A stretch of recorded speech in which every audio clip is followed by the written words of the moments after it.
My ex-husband left a month after our daughter's second birthday.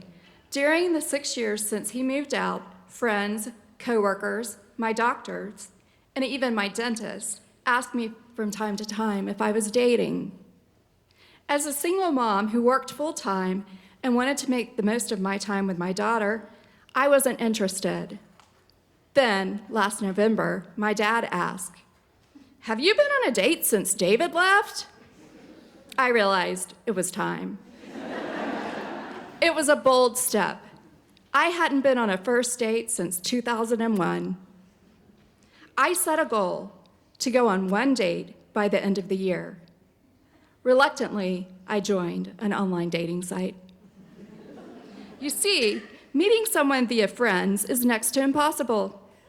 Most of my friends are married. Their friends are married. Their friends' friends are married. Someone suggested I volunteer. I already volunteer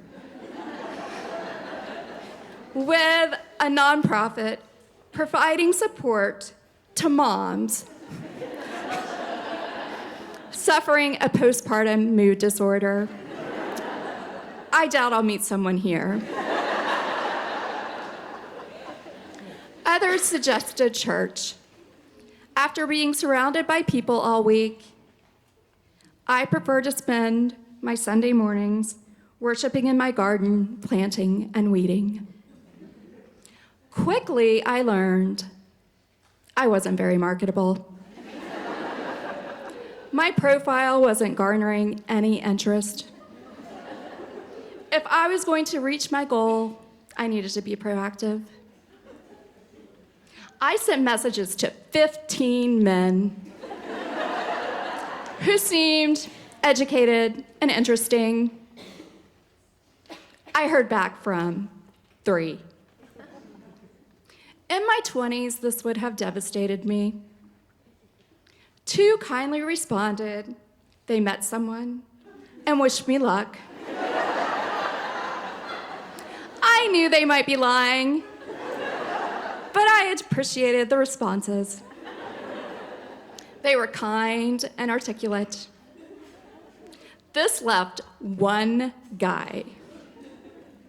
We messaged each other a few times, talked on the phone, and made a date.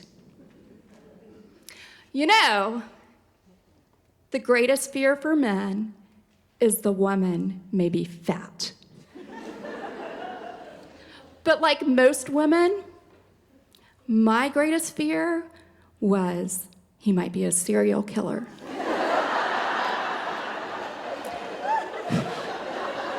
We agreed to meet at the zoo. I had a plan. If he ended up being creepy, I could lure him to the lion's den and throw him in. It never occurred to me I might be recognized at the zoo. It's an hour and a half from my house. 10 steps from the zoo exit, I saw a familiar-looking boy and thought, he looks like Orson. A man waved. I recognized him immediately.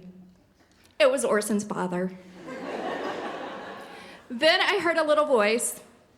"Hi, Miss Kerri, where's Mary Louise?" Busted. I wasn't planning on telling my daughter I went on a date, especially one at the zoo. I knew the first thing my daughter's friend would say Monday morning at school. "I saw your mom at the zoo." Mary Louise needed to hear this from me. So I called and confessed my sin. "Who was he?" "Adam." "Where'd you meet him?" I was anticipating this question, but I couldn't tell the truth. Knowing her dad was buying her a tablet for Christmas, I had started the online safety conversation days before. No chatting or playing games with people you don't know. So, I lied. The library. I work in one, so she didn't consider the answer strange. After a fun date at the zoo, I was excited and ready for another date. At that time, I was also chatting with Ted, a second guy. After a few messages, Ted and I arranged to meet for coffee. It took 3 minutes to realize he was lying about a few things.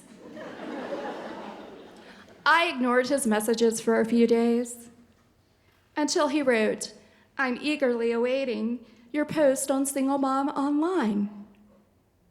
Before we met in person, I explained I was writing a blog about my experience with online dating. Finally, I was ready to confront him.